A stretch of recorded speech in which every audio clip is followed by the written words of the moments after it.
Well, let's get back to the game mechanics. We kind of stepped outside to go to the story, but I'm going to tie back to the story because I'm more interested in the story than anything else. So, how have those game mechanics, that kind of unique blend of first-person shooter, in particular, how's that informed the story? Has it been constraining or conversely freeing to have some of those kind of mechanics involved in the story-wise? Well, luckily, our game mechanics, in a sense, are very open in that it's very easy for us to say, okay, we want to have a skill, we want to have a new skill. Okay, what can we come up with to, like, for example, if we wanted to, for a long time we have a skill in the game called group tactics. Fairly late addition to the game. It buffs out your party. And one of the reasons we added it is we had the Enforcer faction, supposed to be like the pro-guns, pro-organization faction. They didn't really feel that organized because they didn't have any. They could, like, okay, we can shoot people really well and we can wear heavy armor, but we don't feel like organization is our thing. So we came up with a new skill, group tactics, that basically allowed them to do that. Effectively say, okay, we have this ability that we can buff our friends, and it feels like it represents organization on our part. And it really allowed the themes of that group to come across more effectively. So generally, it's been sort of an empowering thing because we can introduce, new mechanics to back up the story. Because the problem with computer games is if you say, this faction is good at blah, and then there's no mechanics that represent they're good at blah, they're really not good at blah.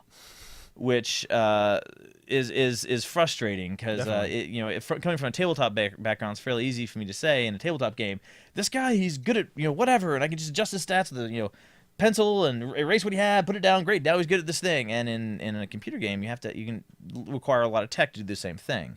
So thus far, the story so far, I think, has been very well supported by the game mechanics. I mean, there are aspects where we are limited. And largely that actually comes more from an art than I would say a game mechanics angle. Because art can only produce us so many monsters or so many levels.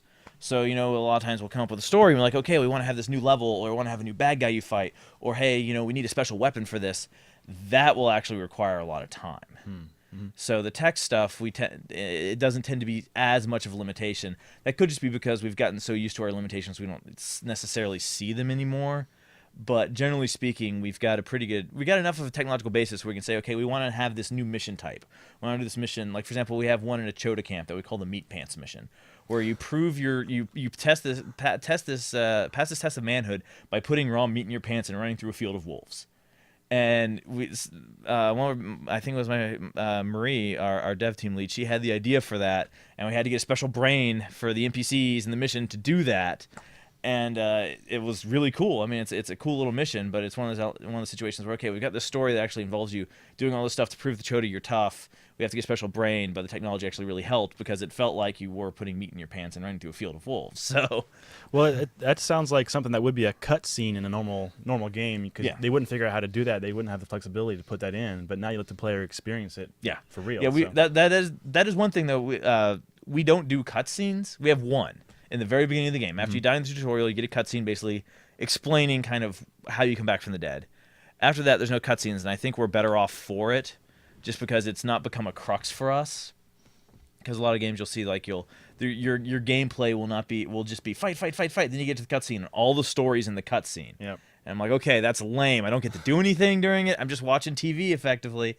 So not having that ability, I think, has forced us to do other things. We rely a lot on dialogue. We will have NPCs who kind of walk around and do stuff. They'll, like, in one of the towns, Bone Claw, there's a new clone who shows up named Freshy, and there's a guy who basically says, Freshy, you follow me, I'm going to show you around, and just tells him all these horrible things about how bad the world is, and Freshy ends up jumping off a bridge.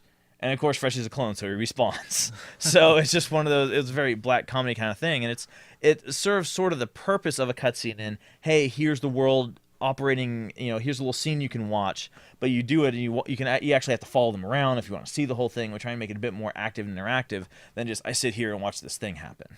Cool. That's wild. I remember a couple of years ago getting to play around with the early tech and going through that first training mission and that kind of thing. It's just been amazing to see Fallen Earth grow and become such a rich, just breathable space. So let's change gears a little bit and talk about some of the other recent work.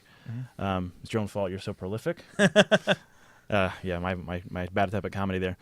So you've gone back several years now. You've put together two impressive D20 tabletop settings. Dawning Star, which was the first full D20 future setting in 2005, and Neo Exodus: A House Divided in 2007, published by Lewis Porter Jr. Design. What did you learn about the edges of the D20 system? That it's been a few years older than that, and putting those settings together, and what kind of going back, what kind of stories did those mechanics help make easier or harder to tell?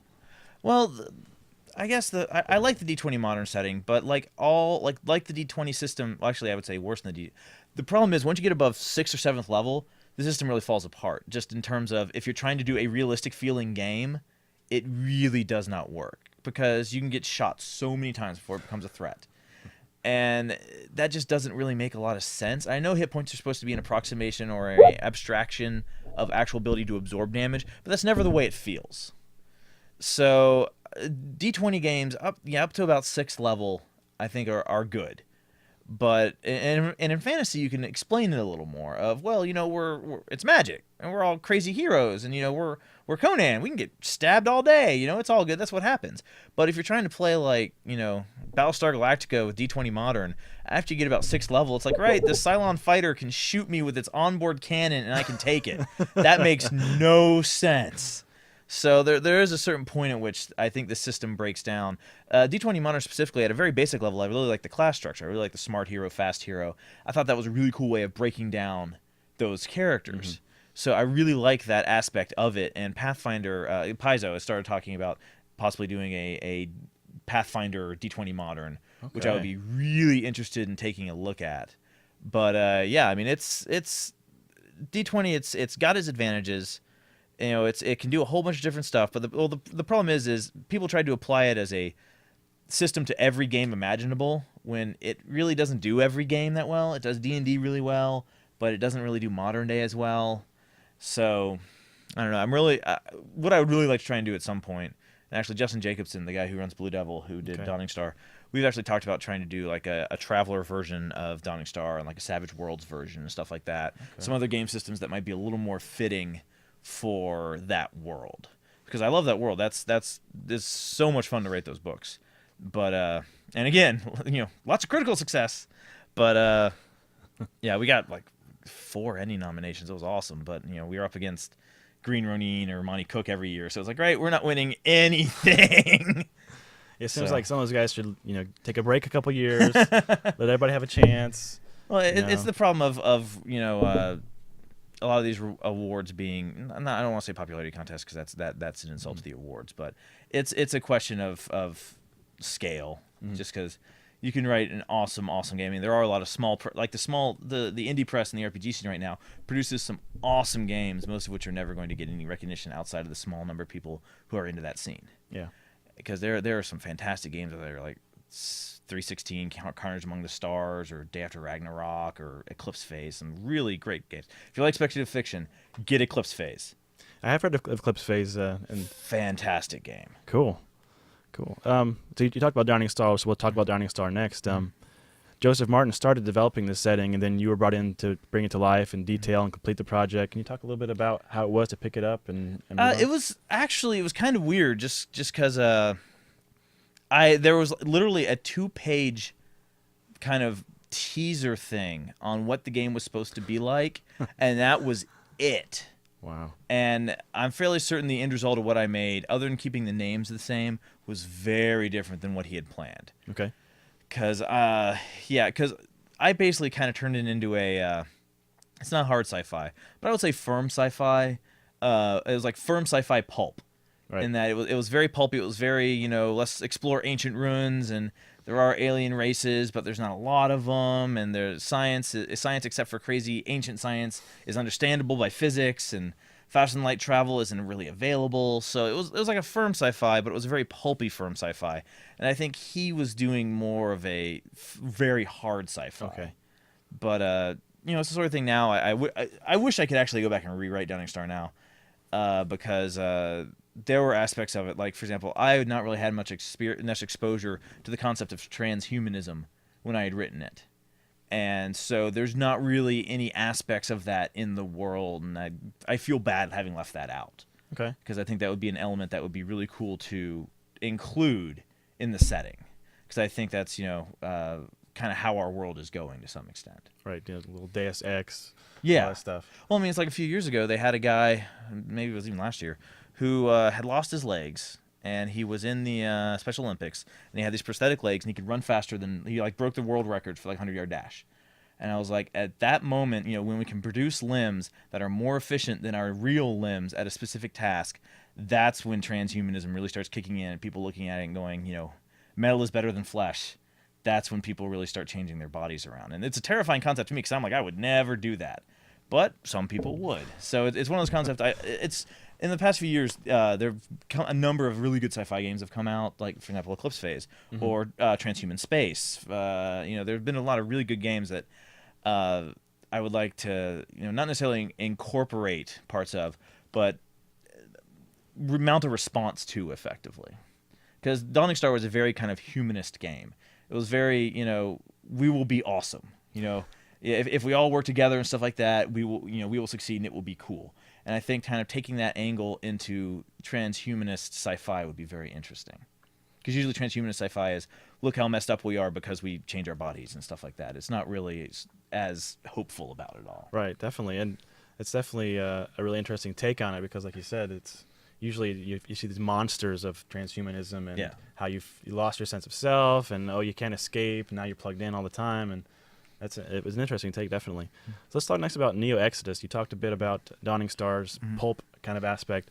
Neo Exodus is billed as being fantasy punk. What's going on with fantasy punk, and what's going on with Neo Exodus? Well, basically, it's sort of it's I don't know if I would actually describe it as fantasy punk. I would actually call it more fantasy pulp, because it's sort of an anime / pulp inspired fantasy world where everything always looks cool.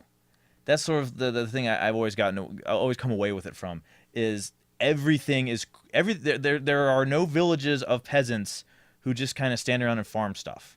That's too boring. There's a village of peasants who may live in, they may live in this bizarre hollowed out tree that is actually alive and protects them and stuff like that, and they farm its branches. Sure, they can have that, but there is no village of peasants just farming stuff, because that's boring. I mean, everybody, like every image in the game, people have awesome armor, they're jumping, there's movement lines. I mean, it is a game about cool stuff happens all the time. Wow. And so that I have to say, I was not involved in that one as I was on Dawning Star, because that was more of a team effort. Dawning Star was pretty much Justin Jacobson saying, hey, this other guy's writing this thing for me. He couldn't finish it. Can you write it pretty much the whole thing? And I wrote 98% of the Dawning Star material out there. I wrote. Justin pretty much wrote the other 2%, which is by no means undercutting his contribution. His contributions in a creative sense were huge. Yeah. But I just did most of the heavy lifting. And Exodus, it was a much smaller proportion, but me and several other writers were involved in the early stages of it. Lewis Porter Jr. is an old friend of mine that I basically worked on the project with. So yeah, it's very much sort of like a high adventure, anime pulp fantasy game. So it's a lot of fun. It's a very different setting. Every race is like a golem or a plant person. They're all like crazy weird stuff going on. So it's sort of like trying to take sort of the 3rd edition mechanics and crank it up a notch. So it's not kind of like how WotC, they started with elves, but eventually they introduced Warforged. It's kind of that same. It's an apt comparison between like standard fantasy and what Neo Exodus is supposed to be doing.